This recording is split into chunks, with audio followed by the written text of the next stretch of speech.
Alors Bitcoin, direction les 35, 40, 45, ou Bitcoin, on reste sous les 30 000 jusqu'au halving 2024, c'est-à-dire on va osciller entre 30, 25, 20, et pourquoi pas refrigoter les bottoms.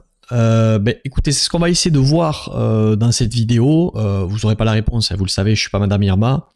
On va essayer de voir en termes de gestion de risque comment on peut se comporter maintenant. Avant qu'on commence, bonjour à tout le monde, déjà, bienvenue aux nouveaux.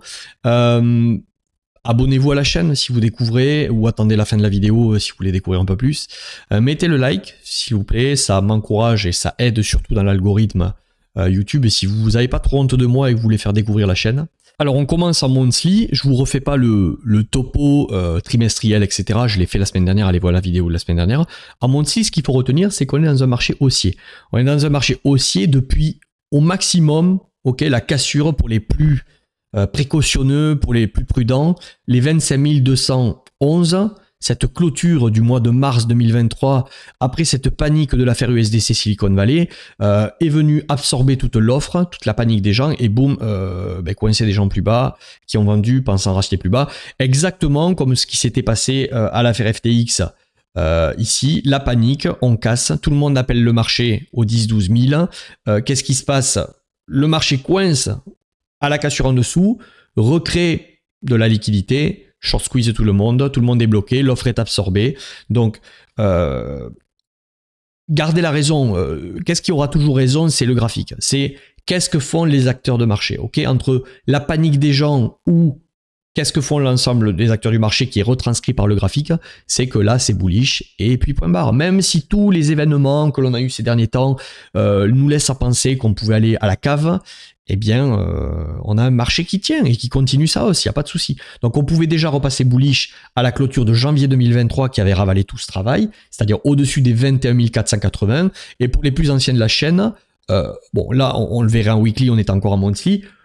Dès qu'on était passé en weekly au-dessus des 18 387, je vous avais dit attention, on a des sérieux signes de retournement et dans tous les cas, pour un investisseur long terme, si tu prends le bottom et le top de tout le rallye précédent, c'est-à-dire du crack Covid au top 69 000 sur Binance, lorsqu'on se trouve historiquement proche du 0,786, le risque récompense d'acheter un bottom est excellent.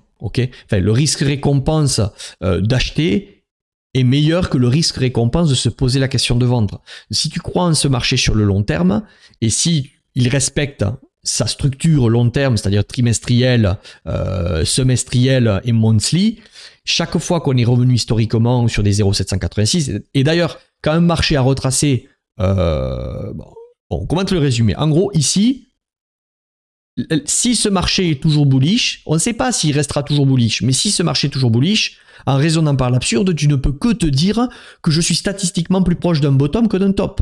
Donc ça ne veut pas dire qu'il te faut acheter. Ça veut dire qu'en tout cas, il ne te faut pas maintenant te poser la question de vendre. On va passer en weekly.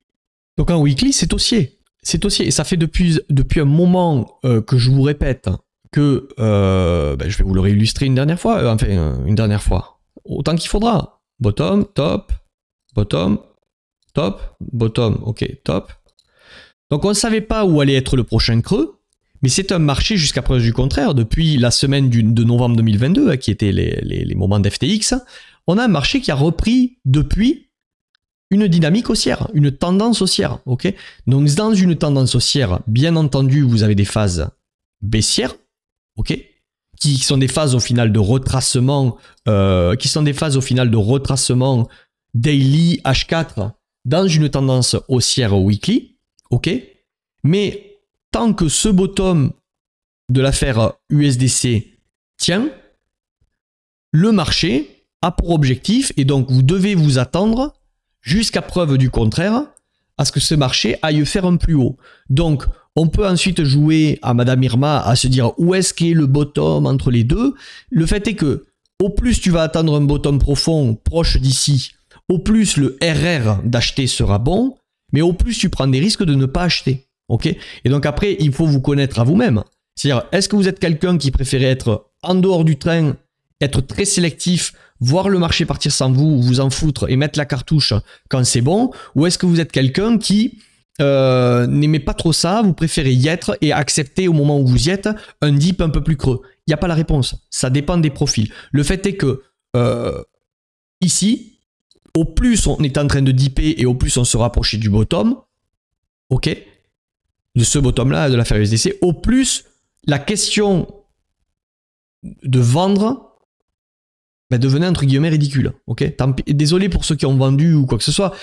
On n'est pas là pour se juger, on est là pour être factuel et voir ce qui se passe. Ok, ne croyez pas que les bottoms vont se faire dans la joie et la bonne humeur. Je vous le dis tout le temps. Un marché ne peut être qu'haussier si, lorsqu'il y a des dips, les gens ressentent une crainte d'acheter le dip.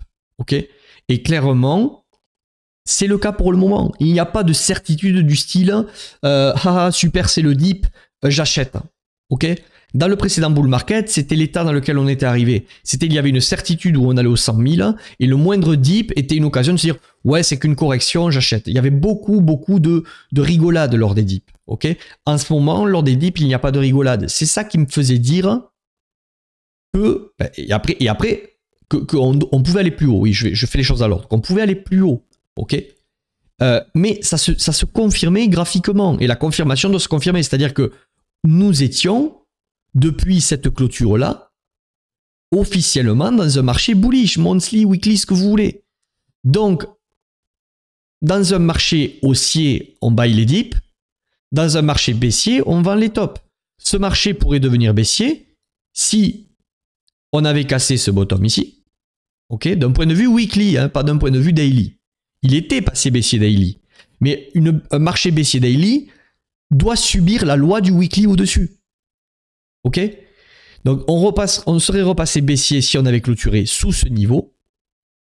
Et maintenant, ce marché passera définitivement baissier et c'est en weekly. Hein. Donc ça veut dire qu'en gros, la fête est finie pour ce rebond weekly et probablement que jusqu'au halving 2024, on va devoir attendre un marché qui se reconstruit pour un prochain éventuel bull market. Ok, on repasserait baissier si pas de nouvelle ATH en clôture, ok, et qu'on avait un marché qui se retournait comme ça.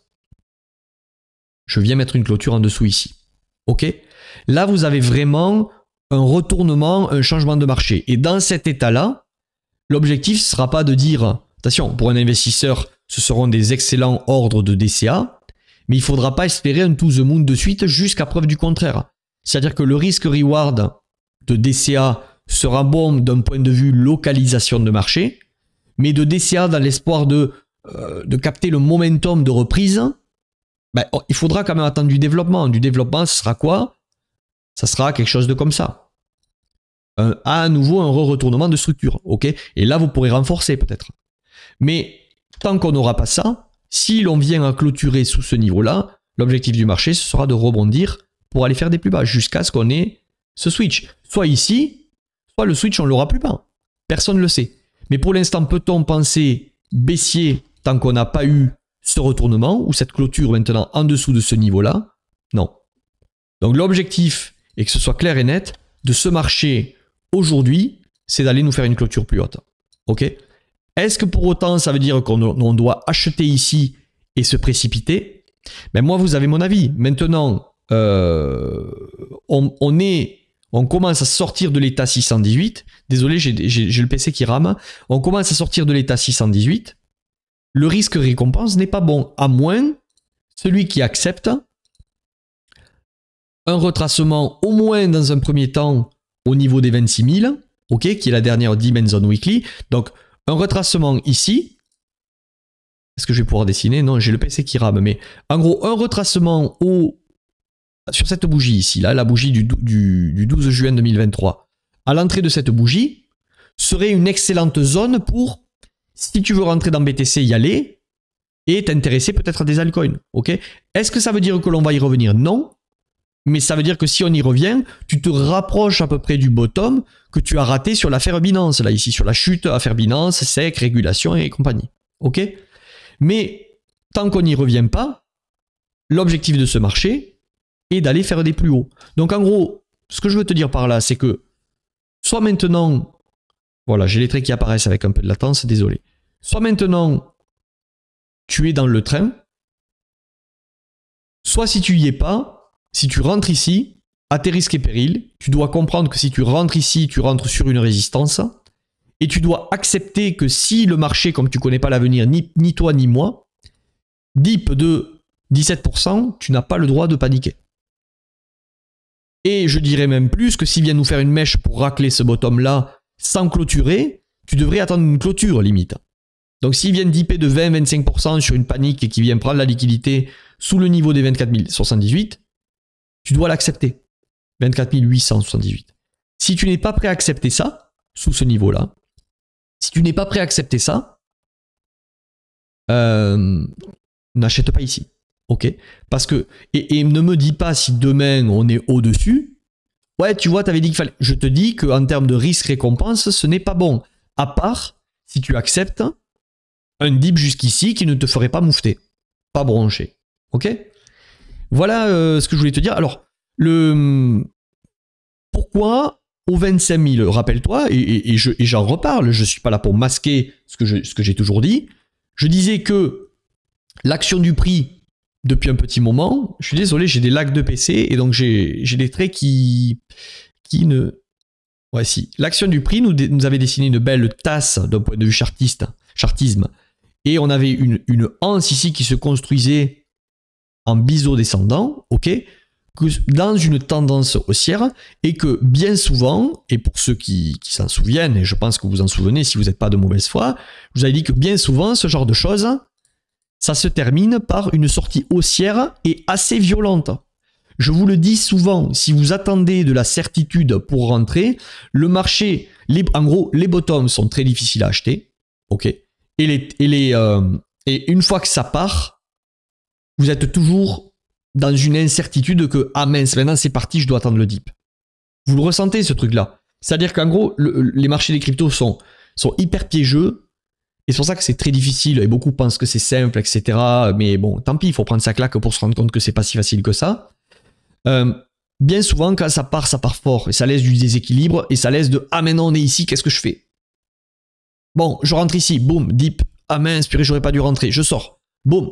Et tu as l'impression de toujours être à l'inverse. Donc ici, moi je vous disais qu'on était sur une belle structure en tasse et ensuite tu veux un marché haussier d'un point de vue d'eau et qu'on était dans un genre de biseau. Et ces figures sont très souvent des figures qui font douter les gens. Pourquoi? Parce qu'on a toujours l'impression que ça lâche et finalement ça clôture. Ça lâche et finalement ça clôture. Et tout nous appelle à partir vers le bas. Et au bout d'un moment, la goutte qui fait déborder le vase, on décroche une dernière fois, les gens paniquent, il y a un switch mental qui se fait et boum, le marché prend un contre-pied tout le monde. C'est ce qui s'était passé ici, à l'affaire USDC. Ok, USDC, faillite Silicon Valley Bank. C'est ce qui s'était passé ici à l'affaire FTX. Et quand ça décroche, vous avez vu, quand ça décroche, c'est toujours et boum, et boum.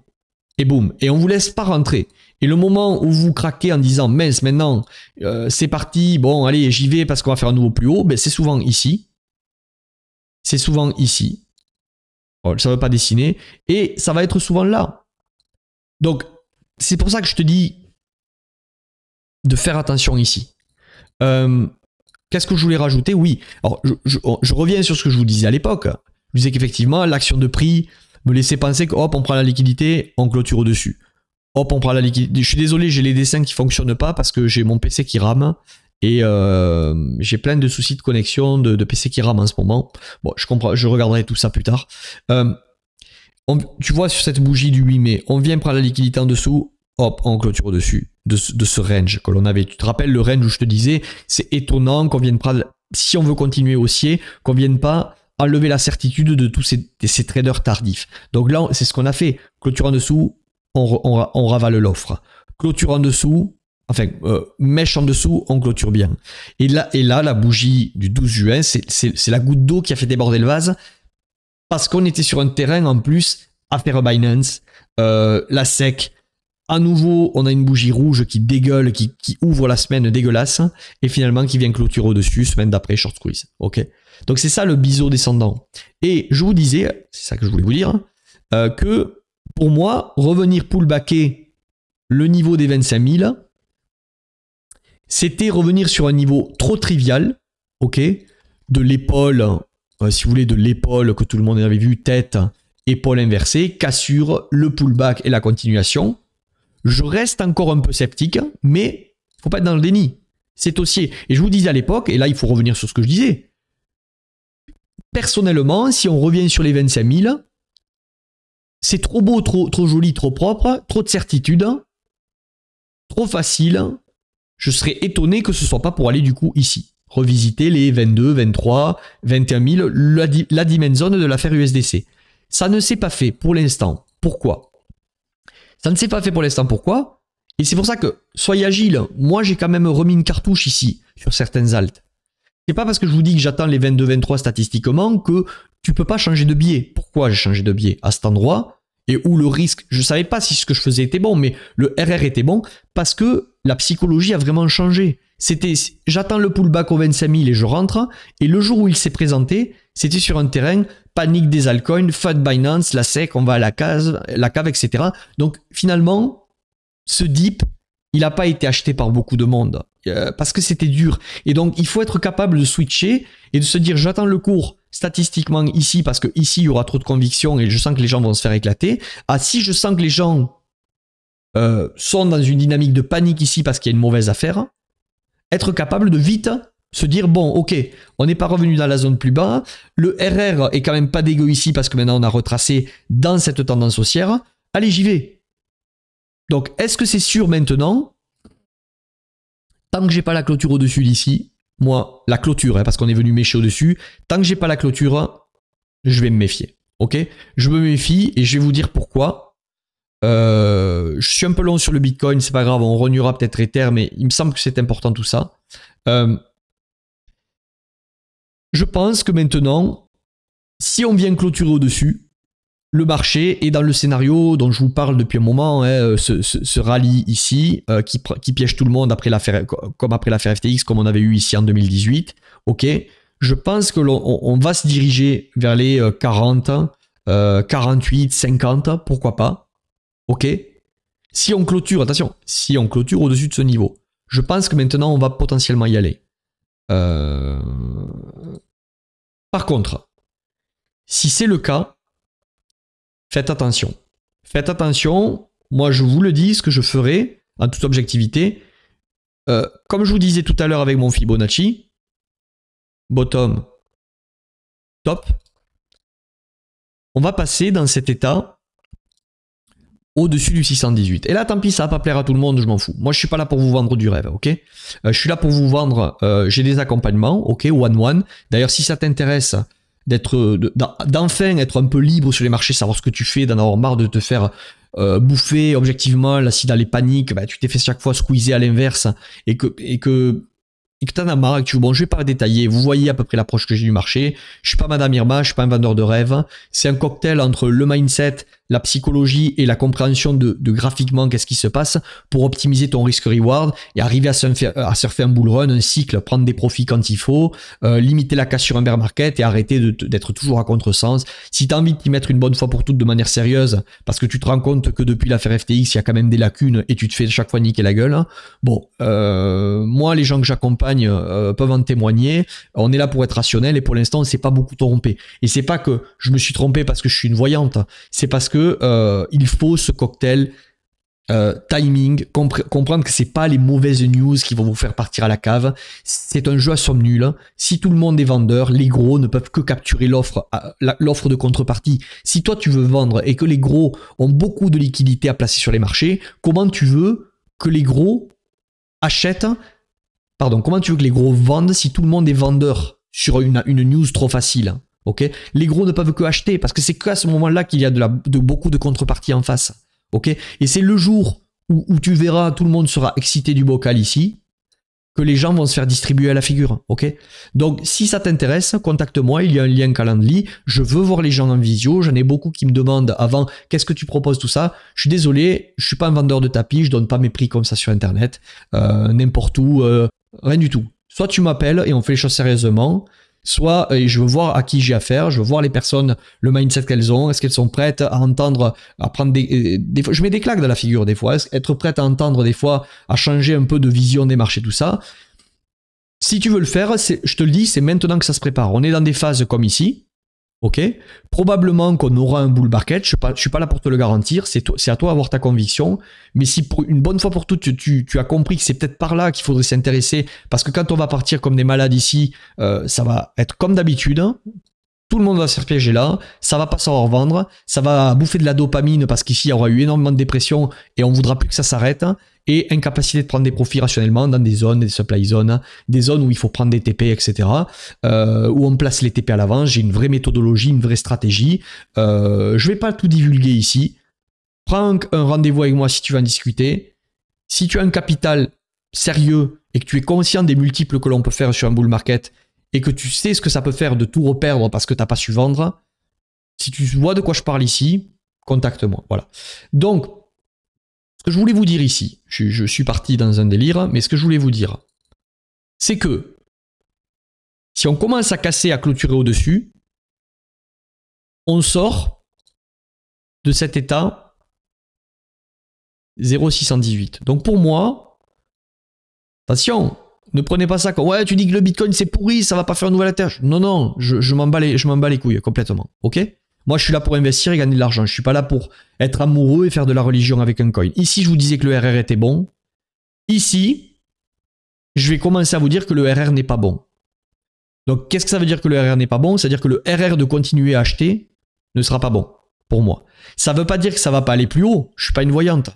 Ça veut dire que, par l'absurde, si on se dirige ici, après un pump monthly phénoménal, le RR ne sera pas bon.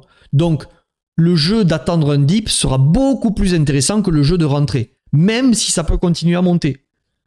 Donc, si on vient ici, et je pense qu'on y viendra si on clôture en dessus, warning, pour moi, on sort des états d'investissement, on est plutôt dans de la recherche de vente, de la recherche de prise de profit.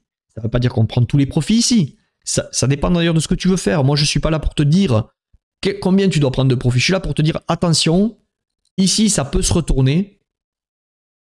Qu'est-ce que tu fais? Combien tu prends? Qu'est-ce que tu es prêt à accepter? Est-ce que si tu prends un peu de profit, que ça continue?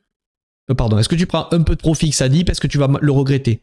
Est-ce que tu prends trop de profit ici, que ça pump, tu vas le regretter? Donc il faut se connaître à soi-même, comment tu es, c'est ce que je disais tout à l'heure, et en fonction, tu arbitreras ton risque. Ok?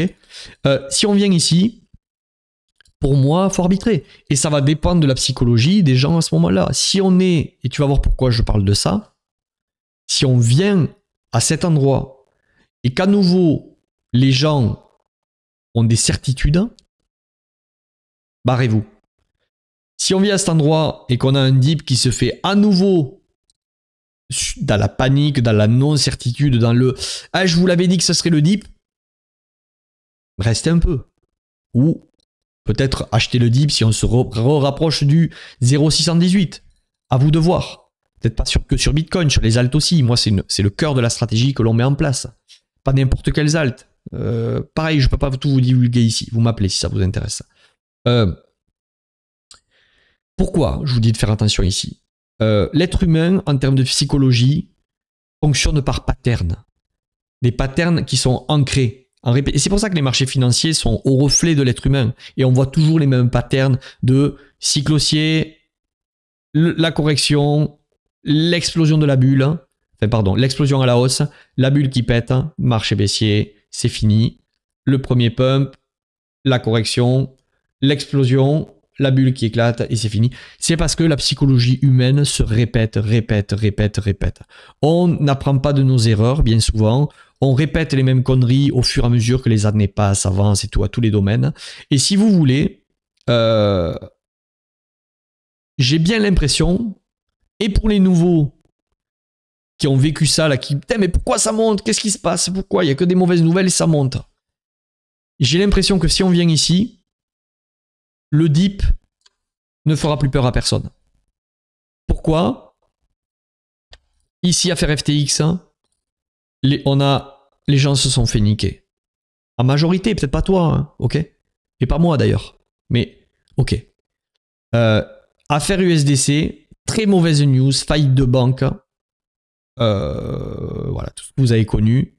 Les gens se sont fait niquer. Comptablement parlant, en termes de performance, qui a eu raison de vendre ici? Qui a eu raison de vendre ici? Personne. Le marché prouve que celui qui a acheté ici et ici a pris des meilleures décisions que celui qui a vendu ici et ici. Donc ici, de la merde, le marché dit pas. Ici, ces vendeurs d'un point de vue majorité, c'est le pump. Ici, c'était vendeur d'un point de vue majorité, c'est le pump. Ok? BlackRock rentre dans la partie. Ouais, ça y est, BlackRock arrive, c'est costaud. Le narratif commence à être, vous vous rendez compte? Si les gros joueurs comme BlackRock rentrent, c'est maxi cycle. C'est on risque plus rien. Ici, c'était MicroStrategy, c'était Tesla, c'était tout ce que vous voulez, Elon Musk, tout ça. Ça n'empêche pas les marchés de dipper. Faites attention. C'est pas parce qu'un BlackRock vous dit que ça y est, il s'intéresse aux cryptos, qu'il ne peut pas y avoir des gros dips pour que BlackRock recharge plus bas. C'est un jeu à somme nulle. En face d'un gagnant, il faut qu'il y ait un perdant. Croyez-vous que ce sont les gros qui vont accepter de vous donner la combine? Écoutez les petits, je suis BlackRock, je suis là, je rentre dans le marché, le game est bon, vous pouvez y aller. Perception du risque facile, on risque plus rien. Bien souvent, on est à l'inverse de la perception du risque. Ici, perception du risque énorme. Ici, perception du risque au Covid énorme. Ici, elle était énorme la perception du risque. Pourtant, c'était les bottoms. Ici, perception du risque terrible. Facile. Facile. Facile. Il n'y avait que des good news ici. Ok? Donc, ce que je veux vous dire par là, c'est que j'ai l'impression qu'on a foutu dans le crâne la pattern. Quand ça baisse, c'est le bottom. Quand ça baisse, c'est le bottom. Quand ça baisse, c'est le bottom. On va arriver ici. BlackRock est dans la partie.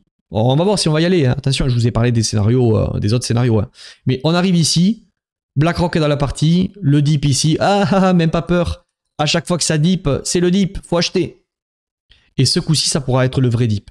Le vrai dip qui vient vous liquider, vous lessiver. Et pourquoi pas retester des niveaux comme ça. Halving 2024 et nouveau bull market. Ok? C'est le même scénario dont je parle depuis un moment. Allez, je quitte les lunettes pour vous saluer. J'espère que cette vidéo vous aura plu. Ceux qui sont... Je vous saoule avec ça parce que il faut parler de ce qu'on propose. Moi, je sais que je peux aider des gens, ok. Je pense que certains en ont bien besoin. Si tu es un joueur sérieux, oui, ça sera un investissement. Si tu es un joueur sérieux et que tu veux... Si tu es juste là pour faire le touriste et t'intéresses aux crypto, ouais, super, est-ce que tu crois que c'est bien? Moi, je suis pas là pour te donner des convictions là-dessus. Je suis là que si tu as des convictions et que tu veux apprendre un peu à savoir ce que tu fais en termes de RR, à lire les prix, à lire le graphique, à comprendre une structure, pas à lire l'avenir, ça sera jamais 100%. Hein. Ceux qui te disent j'ai une méthode de trading 100%, non. Mais si tu veux une méthode très carrée que j'ai mis au point sur de l'investissement, du swing investissement, rationnel en termes de setup, j'ai des setups tout prêts, des conditions quand rentrer, quand sur des alts, pourquoi, etc. Arriver à être indépendant au bout de l'accompagnement et pouvoir, c'est ça le Graal, décider par soi-même, être enfin libre, quoi. Arrêter de toujours être au crochet de quelqu'un. Et tu peux me dire, tu crois que c'est le moment, ça va monter, ça va baisser. Et être accompagné, je fais de l'accompagnement one-one, des petits groupes, sur une durée quand même assez longue. Si ça t'intéresse et que tu as un certain capital, ok, et que tu sais qu'un bull market avec un capital de 10 000 peut très bien t'amener à 80 000, ça peut, hein, largement, ok, c'est des résultats en général, hein, x6, x8 et plus certains, hein, ok, mais qui arrive à le conserver ça? Qui arrive à le conserver ce capital-là? Beaucoup sont dans la situation, j'ai connu un x8 et je suis revenu à break-even. Quel est le delta de tout reperdre parce que tu n'as pas su gérer, pas su prendre des profits, tu t'es fait choper par la hype, l'euphorie et t'as vendu quand c'était la dépression, etc. Combien ça t'a coûté? Si ça, tu te reconnais dans ce dont je viens de parler, je pense que je peux t'aider. C'est toi qui vois. Après, chacun fait ce qu'il veut. Moi, je suis pas là pour forcer la main aux gens. Faites comme vous voulez. C'était Benjamin, j'espère que ça vous a plu. Peut-être qu'on fera un petit live demain soir, je suis pas sûr. Sinon, je vous ferai bien sûr une vidéo dès semaine prochaine. C'est tout ce que j'avais à vous dire.